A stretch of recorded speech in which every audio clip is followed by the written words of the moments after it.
to stop throwing up. We've seen countless do. Am I the asshole for not spending this Christmas in the hospital with my daughter? My 39-year-old daughter has struggled with severe stomach issues since childhood, triggered by specific foods that cause relentless vomiting. Despite numerous doctor visits, the diagnosis remains elusive. The prevailing advice has been to identify and eliminate trigger foods, which we've done, but my daughter consistently refuses to adhere to this diet. As a child, it was manageable to control her food intake since I could monitor what she ate. However, now that she's older, it's becoming increasingly difficult to prevent her from consuming these problematic foods. She has access to processed snacks and greasy meals at school and with friends, leading to frequent hospitalizations. This pattern repeated itself on Christmas Eve, when her trigger foods were present at our family gathering. While our Christmas table offered a variety of healthy, home-cooked dishes, my daughter chose to focus solely on the foods that exacerbate her condition. I reminded her of the consequences, but she insisted on indulging in them, despite knowing the outcome would be unpleasant. Ultimately, she ended up in the hospital, where she spent several days. This time, I elected not to join her in the hospital, instead spending Christmas with the rest of our family at home. TIFU by making my cousin agree to hooking up with me. This happened today morning and I am still thinking how to process it. This is gonna be a long rant. I have another account that I use professionally, so this is a throwaway. Going for a stressful period in life and so I oft. Totally fucked up by mistaking my cousin's intentions. This is a long and rambling post, and I'm still trying to wrap my head around it. This is going to be a difficult story to tell. I have a professional account, so I'm posting this on a throwaway account. Lately, I've been under a lot of stress, and my cousin has been a constant source of comfort. We're incredibly close, almost like siblings. So, when I woke up early today to tackle my cluttered storeroom, I knew I could count on her for support. As I rummaged through some old DVDs and other stuff, I made sure to stash the condoms in a safe place. Meanwhile, a client had been dodging my calls, and I had to deal with the situation immediately. I dropped everything to take the call, and when it ended, I was left with a broken phone. My cousin was laughing hysterically at my misfortune, and I was trying to get a new screen protector. While I was preoccupied, she went to get some wet wipes from the other room. I told her which box to look in, but she didn't come back for nearly half an hour. Given her absent-minded nature, I AITA for not paying for the extra meal I accidentally ordered at a wedding. My 16-year-old son and I went to a wedding. When we got the invitation, we both chose to order chicken for the main course. There was an option to select a kid's meal version of each dish, but I nay. Was I in the wrong for disputing the extra wedding meal charge? At a wedding where we were invited, my 16-year-old son and I decided to order the chicken dish for the main course. When submitting our RSVP cards, we opted for the chicken option without any clarification or discussion about the kids' meal version. We didn't receive any communication regarding our meal choices. Upon arrival at the wedding, we collected our food, but it turned out that one of the guests at our table was missing a meal. The server then brought out a small plate with chicken fingers and fries for our table. The other guests at our table pointed out that this must have been a mistake, since there were no kids present. Eventually, the server managed to prepare an additional chicken plate for the missing guest.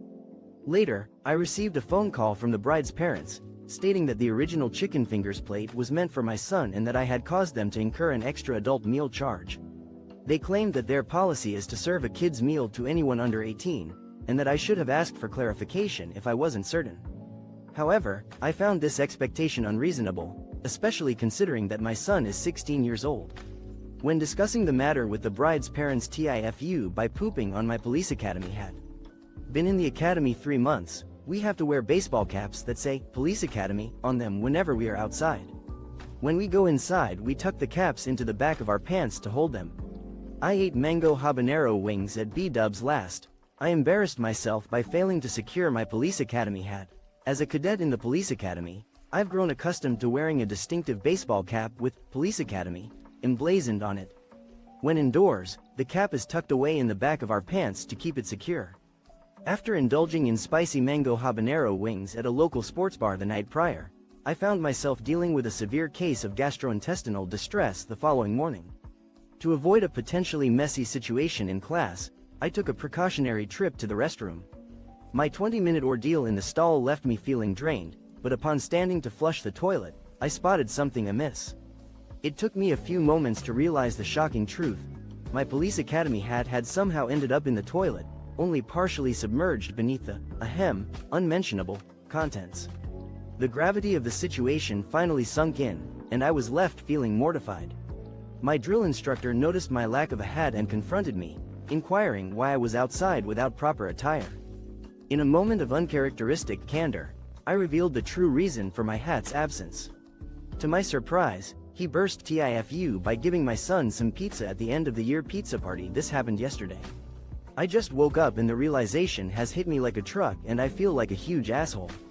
My son plays on the local YMCA T-ball team and yesterday was their end of the season party at a mortifying moment at the T-ball party. This incident occurred yesterday, and I'm still reeling from the aftermath.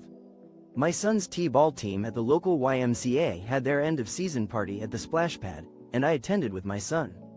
Due to my night shifts, I've missed most of his games, so I'm not familiar with the other parents. I was sitting under the pavilion with a fellow parent who was welcoming other parents as they arrived, and I was trying to enjoy the game. My social anxiety made the experience a bit overwhelming, especially since my partner wasn't with me.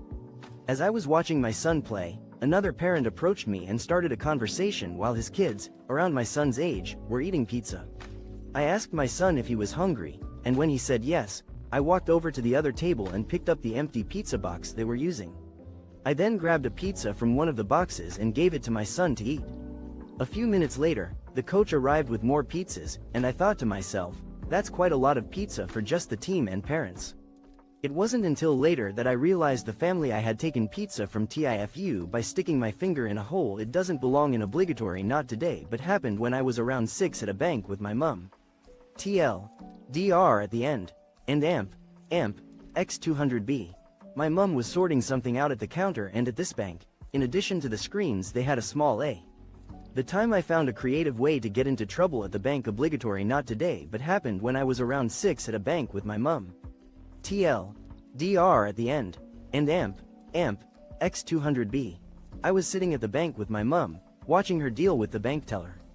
The bank had a unique setup with screens and a pass-through area made of a clear plastic cover with numerous holes in it. I discovered that I could easily fit most of my hand, except for my index finger, into these holes.